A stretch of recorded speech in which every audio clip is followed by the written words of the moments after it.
মা ও সুভাষ। পত্রিকার 10ম বর্ষ, 3য় সংখ্যা। শেখর বসু। দেশবন্ধু চিত্তরঞ্জনের সহধর্মিণী বাসন্তী দেবী। নিজেকে আড়ালে রাখার জন্য তাঁর চেষ্টার কোনো অন্ত ছিল না, তবু তিনি উদ্ভাসিত। বাসন্তী দেবীর জন্ম 1880 সালে, মৃত্যু 1974-এ।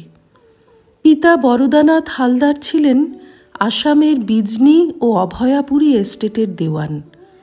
বাসন্তী দেবীর পড়াশুনো কলকাতায় লোরেটো হাউসে ভর্তি হন 10 বছর বয়সে। 17 বছরে ব্যারিস্টার চিত্তরঞ্জন দাসের সঙ্গে তাঁর বিবাহ হয়। চিত্তরঞ্জন সক্রিয় রাজনীতিতে অংশ নেন 1917 সালে। প্রথম থেকেই স্বামীর অংশীদার ছিলেন বাসন্তী দেবী। তাঁর সঙ্গেই অসহযোগ আন্দোলনে ঝাঁপিয়ে পড়েছিলেন। 1921 সালে দেশবন্ধুকে গ্রেপ্তার করা হলে তাঁর নানা অসম্পূর্ণ কাজের ভার এসে পড়ে বাসন্তী দেবীর ওপর। এর মধ্যে একটি ছিল বাংলার কথা পত্রিকা সম্পাদনার গুরুদায়িত্ব। 1922 সালে চট্টগ্রামে অনুষ্ঠিত বঙ্গীয় প্রাদেশিক সম্মেলনের সভানেত্রী ছিলেন বাসন্তী দেবী। সভা পরিচালনা বা ভাষণ দেওয়াই শুধু নয়, দেশবন্ধুর নতুন কর্মপন্থার ইঙ্গিতও তিনি দেন ওই সভায়। 1925 সালে দেশবন্ধুর অকাল মৃত্যুর আগে পর্যন্ত তাঁর প্রতিটি রাজনৈতিক কাজের সঙ্গে নিজেকে যুক্ত রেখেছিলেন বাসন্তী দেবী। 1926 সালে তাঁর একমাত্র পুত্র চিররঞ্জনের মৃত্যু হয়। বাসন্তী দেবীকে মা বলে ডাকতেন সুভাষচন্দ্র বসু। দেশবন্ধুর অকাল মৃত্যুর সময় সুদূর মান্দালয় জেলে বন্দি জীবন কাটাচ্ছিলেন তিনি। দেশবন্ধুর দেহত্যাগে সুভাষচন্দ্র যে কী পরিমাণ আঘাত পেয়েছিলেন তার অজস্র প্রমাণ আছে তাঁর চিঠিপত্র, বিভিন্ন রচনা ও বক্তৃতায়।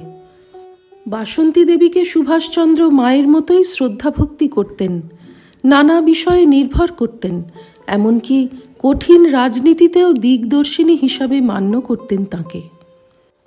1929 সালে বাসন্তী দেবীকে সুভাষ লিখেছেন, আমার সেবা জীবনে যিনি একাধারে বন্ধু, সখা ও গুরু ছিলেন, তিনি আজ নাই। আজ আমি যে একেবারে কাঙাল, সে কাঙালের একমাত্র আশ্রয় তুমি। এটি সুভাষচন্দ্রের বিচ্ছিন্ন কোনো উক্তি নয়। বাসন্তী দেবী সম্পর্কে তাঁর ধারণা বরাবর এইরকমই ছিল। 1927 সালে শিলংয়ের কেলসাল লজ থেকে মাকে লেখা একটি চিঠিতে সুভাষচন্দ্র জানাচ্ছেন, কত আশা আকাঙ্ক্ষা বুকে করে নিয়ে দেশবন্ধু আমাদের ফেলে চলে গেলেন। তাঁর সেই সব স্বপ্নই তাঁর সর্বশ্রেষ্ঠ লেগাসি, যে লেগাসি আমাদের সঙ্গে সঙ্গে আপনিও পেয়েছেন। দেশবন্ধুর কন্যা অপর্ণা দেবী তাঁর মানুষ চিত্তরঞ্জন বইতে মায়ের ছবিটিও ফুটিয়ে তুলেছেন চমৎকারভাবে। লিখেছেন, মাকে সহধর্মিণী রূপে পেয়েছিলেন বলেই পিতৃদেব সংসারের প্রচণ্ড বাধা অতিক্রম করতে পেরেছিলেন।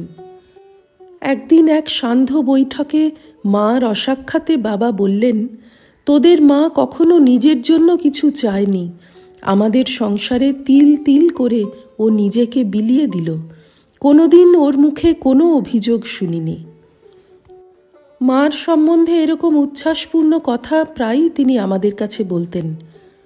তাই ভাবি, আজ দেশবন্ধুকে সকলেই জানে, শ্রদ্ধায় মস্তক অবনত করে, কিন্তু তাঁকে দশের বন্ধু, দেশের বন্ধুরূপে সবাকার সামনে এসে দাঁড়াবার পথ প্রশস্ত করে দিয়েছিলেন কে? তিনি জননী বাসন্তী দেবী। শ্রী রামকৃষ্ণার্পণমস্তু। নিবোধত আজকের পাঠ আপনার ফোনে রোজ পেতে চাইলে সাবস্ক্রাইব ও বেল আইকন দুটোই ক্লিক করুন। রামকৃষ্ণ ভাবধারা প্রচারের সঙ্গে থাকুন। এটি একটি ফ্রি চ্যানেল।